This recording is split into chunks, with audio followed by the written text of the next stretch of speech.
ভাঙল তৃণমূল কংগ্রেস। বিধানসভায় এবার বাংলাদেশের সংখ্যালঘুদের ওপর যে অত্যাচার হয়েছে তা নিয়ে মুখ খুললেন মুখ্যমন্ত্রী মমতা বন্দ্যোপাধ্যায়। যে কোনো ধর্মের মানুষের ওপর অত্যাচার তা অত্যন্ত নিন্দনীয়, স্পষ্ট বার্তা তুলে ধরলেন মুখ্যমন্ত্রী মমতা বন্দ্যোপাধ্যায়। বাংলাদেশের সংখ্যালঘুদের ওপর অত্যাচার, বিধানসভায় মুখ খুলতে শোনা গেল তাকে। কোনো ধর্মের প্রতি অত্যাচার হলেই নিন্দা জানাবো, অন্য ধর্মের ওপর আক্রমণের সমর্থন নয়, ইসকনের সঙ্গে কথা বলেছি মন্তব্য করেছেন মুখ্যমন্ত্রী মমতা বন্দ্যোপাধ্যায়।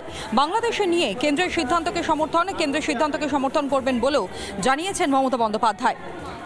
বাংলাদেশের সংখ্যালঘুদের ওপর অত্যাচার বিধানসভায় মুখ খুলতে দেখা গেল মুখ্যমন্ত্রী মমতা বন্দ্যোপাধ্যায়কে। নীরবতা ভেঙে তিনি স্পষ্ট বার্তা দিয়েছেন, ইসকনের সঙ্গে কথা হয়েছে এবং কোনো ধর্মের প্রতি যদি অন্যায় অত্যাচার হয় তাহলে সেই বিষয়ে নিন্দা জানাবেন মুখ্যমন্ত্রী মমতা বন্দ্যোপাধ্যায়। অন্য ধর্মের ওপর আক্রমণের সমর্থন করে না তৃণমূল কংগ্রেস, ইসকনের সঙ্গে কথা বলেছি মন্তব্য করেছে মুখ্যমন্ত্রী মমতা বন্দ্যোপাধ্যায়। বাংলাদেশ নিয়ে কেন্দ্রের সিদ্ধান্তকে সমর্থন, এমনকি কেন্দ্রের সিদ্ধান্তকে সমর্থন করবেন বলেও জানিয়েছেন মুখ্যমন্ত্রী মমতা বন্দ্যোপাধ্যায়। বাংলাদেশ নিয়ে কেন্দ্রের সিদ্ধান্তকে সমর্থন জানানো হবে এবং কেন্দ্রের সিদ্ধান্তকে সমর্থন জানাবেন বলেই জানিয়েছেন মুখ্যমন্ত্রী মমতা বন্দ্যোপাধ্যায়। নীরবতা ভেঙে একেবারে স্পষ্ট বার্তা তুলে ধরলেন এবং ইসকনের সঙ্গে তিনি কথা বলেছেন বলেও জানিয়েছেন। ইসকনের সঙ্গে কথা হয়েছে, যে ইসকনকে নিষিদ্ধ করা হয়েছে, অর্থাৎ নিষিদ্ধ করার পথে বাংলাদেশের ইউনূস সরকার। আর এই নিয়ে রাজনৈতিক মহলে কি প্রতিক্রিয়া উঠে আসছে শোনাই।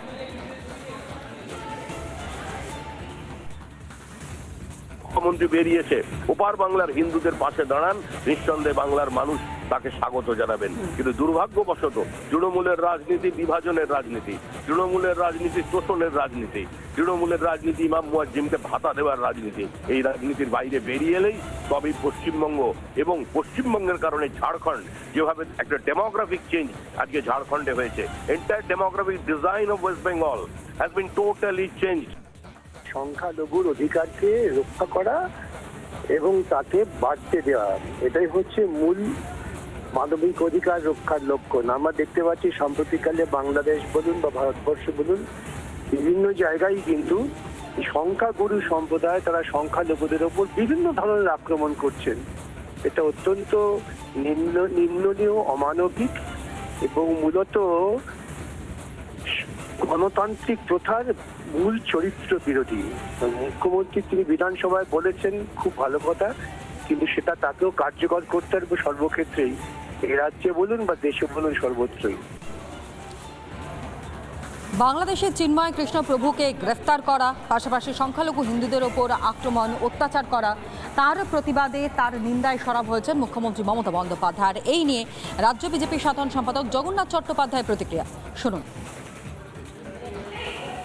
মুখ্যমন্ত্রীর এই বক্তব্য কুমিরের কান্না, কুম্ভীরাশ্রু যাকে বলে। একেবারে উনি ইন প্র্যাকটিস যা করেন, ব্যবহারিক দিকে যা করেন, বলেছেন তার উল্টো বলছেন। তার কারণ তার উল্টো গুনতি শুরু হয়ে গেছে। বাংলার সনাতনীরা জেগে গেছে, বাংলার হিন্দু সমাজ জেগে গেছে, বাংলার হিন্দু উদ্বাস্তু জেগে গেছে। বাংলাদেশ তাদের চোখ খুলে দিয়েছে। তারা বুঝতে পারছেন যে মমতা বন্দ্যোপাধ্যায়ের আমলে পশ্চিমবঙ্গ পশ্চিম বাংলাদেশে পরিণত হচ্ছে। নিজের রাজ্যে যা তৈরি হচ্ছে, তিনি যেভাবে পশ্চিমবঙ্গকে পশ্চিম বাংলাদেশ বানাতে পরিণত হচ্ছে, স্পেসিফিক্যালি নির্দিষ্টভাবে তার এ নিয়েও কথা বলা উচিত। তিনি যাদের সংজ্ঞায়িত করেছেন দুধেল গাই হিসেবে, সেই দুধেল গায়েরা তার চালিকা শক্তি, দুধেল গায়েরা তাকে বাঁচিয়ে রেখেছে। সেই কারণে তিনি যা করেছেন এটা তার ভণ্ডামি। আমরা সাধুবাদ জানাচ্ছি, অন্ততপক্ষে তার মুখে কথা বেরিয়েছে, কিন্তু এটা তার ভণ্ডামি এবং কুমিরের কান্না। বিরোধী রাজনৈতিক দলের নেতারা তারা ভণ্ডামি হিসেবেই দেখছেন গোটা বিষয়টিকে, অর্থাৎ মমতা বন্দ্যোপাধ্যায় তিনি যে সমবেদনার কথা বলেছেন, তিনি যে নিন্দায় সরব হচ্ছেন, তাতে স্বচ্ছতা খুঁজে পাচ্ছে না বিজেপি রাজনৈতিক দলের নেতারা।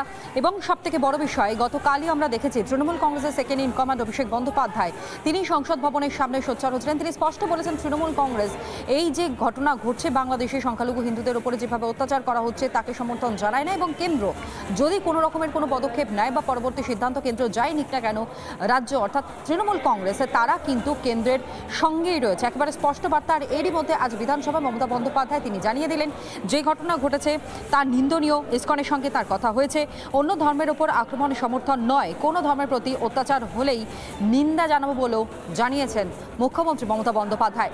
একদিকে যেখানে আপনারা দেখতে পাচ্ছেন গতকালই বাংলাদেশের ডেপুটি হাইকমিশনের অফিস পর্যন্ত যে পদযাত্রার ডাক দেওয়া হয়, চিন্ময় কৃষ্ণ প্রভুকে গ্রেফতারের প্রতিবাদে পথে নেমে বিজেপি যেভাবে যেভাবে সোচ্চার হয়েছে সেই ছবি, ঠিক তার সঙ্গে সঙ্গে মুখ্যমন্ত্রী মমতা বন্দ্যোপাধ্যায় তিনি আজ বিধানসভায় বক্তব্য রাখেন। কিন্তু প্রশ্ন হচ্ছে কেন তিনি পথে নামছেন না, কেন আরও জোরালো হচ্ছে না এই প্রতিবাদ?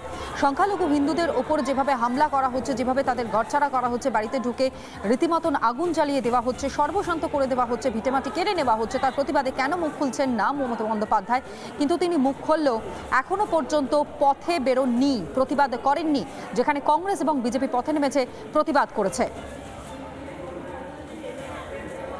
প্রদেশ কংগ্রেস সভাপতি শুভঙ্কর সরকার তিনি এই মুহূর্তে আমাদের সঙ্গে রয়েছেন টেলিফোন লাইনে। শুভঙ্কর বাবু, সব থেকে বড় বিষয় মমতা বন্দ্যোপাধ্যায় কেন কোনো বিবৃতি দিচ্ছেন না, কেন কোনো কথা বলছেন না, সেটা নিয়ে একটা প্রশ্ন ছিল। তিনি অবশ্য বলেছেন যে ঘটনার সমালোচনা করছেন এবং ইসকনের সঙ্গে কথা হচ্ছে, কিন্তু প্রশ্ন হচ্ছে আপনারা যদি পথে নামতে পারেন, বিজেপি যদি পথে নামতে পারে, তাহলে তৃণমূল কংগ্রেস কেন পথে নামছে না? কোন রাজনৈতিক দল পথে নামবে না সেটা সেই রাজনৈতিক দলের বিষয়। আমি শুধু একটা কথাই বলবো, যারা শাসন করেন রাজ্যে কিংবা কেন্দ্রে কিংবা একেবারে পঞ্চায়েত লেভেলে, তাদের থেকে দায়িত্ব, তাদের প্রত্যেকের এটা দেখা প্রয়োজন যে সংখ্যালঘুরা কোনোতেই যাতে কোনো অত্যাচারের শিকার না হয় এবং তাদের নিরাপত্তা, তাদের সুরক্ষা, যারা ক্ষমতায় থাকেন তাদের দায়িত্ব তাদের দেখার এবং গ্রহণ করার এবং তাদের নিরাপত্তা দেওয়া, সুরক্ষা দেওয়া, এবং সংখ্যাগুরু যারা আছে তাদের এটা নিতে হবে যে সংখ্যালঘুরা কোনো জায়গায় তাতে কোনোভাবে সমস্যার সম্মুখীন না হয়। তার কারণ আমি যেখানে সংখ্যাগুরু, অন্যরা সেখানে সংখ্যালঘু। শুধু তাই নয়, এটা সরকারের দায়িত্ব। সরকার যদি সেই দায়িত্ব পালন না করেন, কারণ রাজ্যের ক্ষেত্রে আইন শৃঙ্খলা রাজ্যের তালিকাভুক্ত, সেটা কেন্দ্রের তালিকা নয়। ক্ষেত্রে রাজ্যকে সেই দেখাতে হবে, সেই ব্যবস্থা নিতে হবে। আবার কেন্দ্রের একদমই তাই। আপাতত ধন্যবাদ জানাই আপনাকে শুভঙ্কর সরকার, তিনি ছিলেন প্রদেশ কংগ্রেস সভাপতি, এই মুহূর্তে আমাদের সঙ্গে টেলিফোন। নানা ধরনের কন্টেন্ট দেখার জন্য লাইক করুন, শেয়ার করুন আমাদের ফেসবুক পেজ, সাবস্ক্রাইব করুন আমাদের ইউটিউব চ্যানেল। পাশাপাশি অন্যান্য ব্রেকিং নিউজের জন্য অবশ্যই চোখ রাখুন রিপাবলিক বাংলায়।